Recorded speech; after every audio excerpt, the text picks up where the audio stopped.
Assalamualaikum warahmatullahi wabarakatuh. Saya Amelia Nur Fadilah dengan NIM 19610061. Di sini saya akan mempresentasikan hasil kuis 2 dari mata kuliah struktur aljabar 2. Untuk soal yang pertama, yaitu kita diminta untuk menentukan semua homomorfisme gelanggang dari Z18 ke Z30. Kemudian dari masing-masing homomorfisme tersebut, kita diminta untuk menentukan kernel dan peta atau range-nya.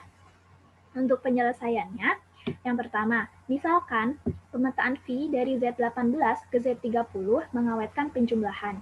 Maka untuk setiap kelas X yang ada di Z18 itu berlaku V kelas X sama dengan V kelas 1 ditambah kelas 1 sampai seterusnya sampai ditambah kelas 1 ada sebanyak X suku.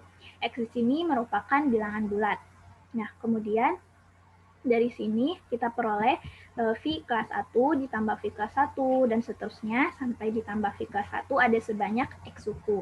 Nah, jadi bisa kita tulis dengan X dikali V kelas 1. Nah, di mana V kelas 1 ini kita misalkan dengan kelas A. Nah, artinya nilai dari V kelas X ini ditentukan oleh kelas A. Nah, kelas A-nya ini yaitu V kelas 1. Kemudian perhatikan bahwa orde peta membagi orde dari prapeta, yaitu orde dari V kelas X membagi orde dari unsur kelas X. Oleh karena itu, kelas A itu sama dengan orde dari V kelas 1 membagi orde dari kelas 1. Hasilnya itu 18. Nah, perhatikan bahwa orde unsur membagi orde grup. Nah, yang mana yaitu orde dari kelas A membagi 18 dan orde dari kelas A juga membagi 30.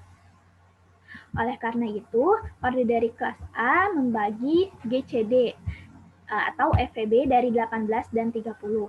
Yaitu orde dari kelas A membagi 6. Nah, jadi diperoleh orde kelas A merupakan faktor dari 6, yaitu 1, 2, 3, dan 6. Selanjutnya, gunakan tabel perkalian untuk tabel perkalian dari orde unsur dengan unsur-unsur kelas di Z30. Nah, ingat kembali bahwa orde merupakan bilangan bulat positif terkecil yang jika dikalikan dengan unsur-unsur itu hasilnya akan 0. Nah, dari sini kita peroleh yang hasilnya itu orde yang hasilnya 1, 2, 3, 6 yaitu kelas 0, kelas 5, kelas 10, kelas 15, kelas 20, dan kelas 25. Nah, jadi kelas A-nya ini kelas 0, kelas 5, kelas 10, kelas 15, kelas 20, dan kelas 25. Nah, kemudian yang kedua, agar V-nya ini mengawetkan perkalian, maka V dari kelas 1 itu sama dengan V kelas 1 dikali kelas 1. Nah, sama dengan V dari kelas 1 dikali V kelas 1. Nah, atau bisa kita tulis dengan V kelas 1 kuadrat. Oleh karena itu, kelas A-nya harus bersifat kelas A sama dengan kelas A kuadrat atau disebut dengan idempoten. Nah, kemudian gunakan tabel perkalian untuk menentukan kelas A yang bersifat idempoten. Nah, kelas A-nya ini tadi sudah diperoleh dari sebelumnya, yaitu kelas 0, kelas 5, kelas 10, kelas 15, kelas 20, dan kelas 25. Nah, di sini kita lihat yang hasilnya yang bersifat idempoten atau yang jika dikuadratkan hasilnya itu dia sendiri, yaitu 0, 10, 15, dan 25. Kelas 0, kelas 10, kelas 15, dan kelas 25 maksudnya. Nah, jadi kelas A-nya ini yaitu kelas 0, kelas 10, kelas 15, dan kelas 25. Nah, dengan demikian, semua homomorfisme gelanggang dari Z18 ke Z30 yaitu pemetaan dari V yang memetakan dari Z18 ke Z30 dengan aturan setiap unsur kelas X yang ada di Z18 itu dipetakan ke X dikali kelas A, yang mana kelas A-nya ini yaitu 0, kelas 0, kelas 10, kelas 15, dan kelas 25. Atau bisa kita tulis dengan seperti ini. Nah, selanjutnya kita akan menentukan kernel dan peta atau range dari setiap homomorfisme gelanggang tersebut. Nah, untuk kernel, definisi dari kernel V-nya yaitu himpunan dari setiap unsur dari kelas X yang ada di Z18, sedemikian hingga V dari kelas X-nya itu sama dengan kelas 0. Dan V dari Z18-nya itu atau peta dari Z18-nya itu himpunan dari V kelas X yang mana setiap kelas X-nya ini ada di Z18. Nah, ini merupakan tabel perkalian untuk menentukan kernel dan peta atau range dari homomorfisme V kelas X sama dengan X dikali kelas 0. Nah, dari sini, dari hasil ini bisa kita peroleh kernel V-nya yaitu yang hasilnya kelas 0. Nah, yang menghasilkan kelas 0 yaitu ketika dikalikan dengan kelas 0 sampai kelas 17. Jadi kernel V-nya yaitu himpunan dari kelas 0 sampai kelas 17. Nah, untuk petanya yaitu hasil dari unsur yang sudah dipetakannya, yaitu hasilnya yaitu hanya kelas 0. Nah, selanjutnya ini merupakan tabel perkalian untuk menentukan kernel dan peta atau range dari homomorfisme V kelas X sama dengan X dikali kelas 10. Nah, dari sini kita peroleh bahwa kernel V-nya yaitu kelas 0, kelas 3, kelas 6, kelas 9, kelas 12, dan kelas 15. Dan untuk petanya yaitu hasil dari unsur yang sudah dipetakannya, hasilnya itu ada kelas 0, kelas 10, dan kelas 20.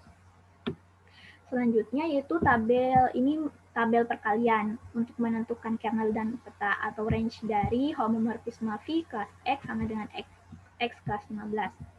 Nah, dari sini bisa kita lihat bahwa kernel V-nya yaitu kelas 0, kelas 2, kelas 4, kelas 6, kelas 8, kelas 10, kelas 12, kelas 14, dan kelas 16. Sedangkan untuk petanya yaitu hanya kelas 0 dan kelas 15. Nah, selanjutnya ini tabel perkalian untuk menentukan kernel dan peta atau range dari homomorfisme V kelas X sama dengan X kali kelas 25, yaitu sebagai berikut. Nah, sehingga dengan demikian diperoleh kernel V-nya yaitu kelas 0, kelas 6, dan kelas 12. Untuk petanya yaitu hasilnya itu 0, 5, 10, 15, kelas 0, kelas 5, kelas 10, kelas 15, kelas 20, dan kelas 25.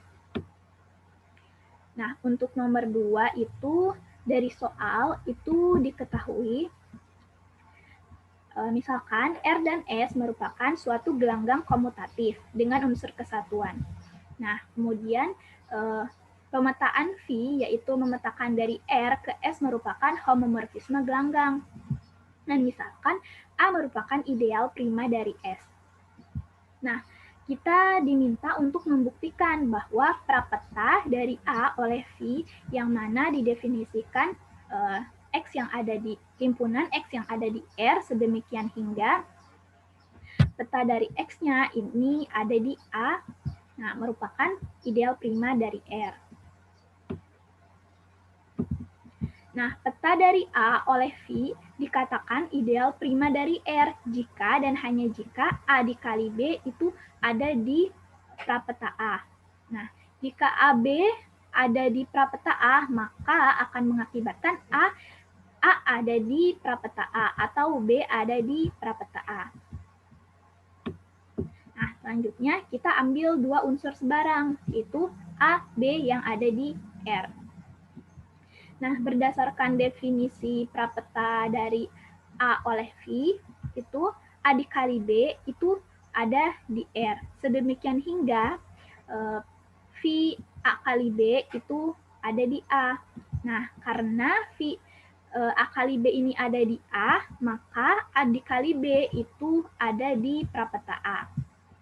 Nah, dari sini perhatikan bahwa karena V merupakan homomorfisme, maka V ini mengawetkan operasi perkalian, yaitu V A dikali B sama dengan V A dikali VB.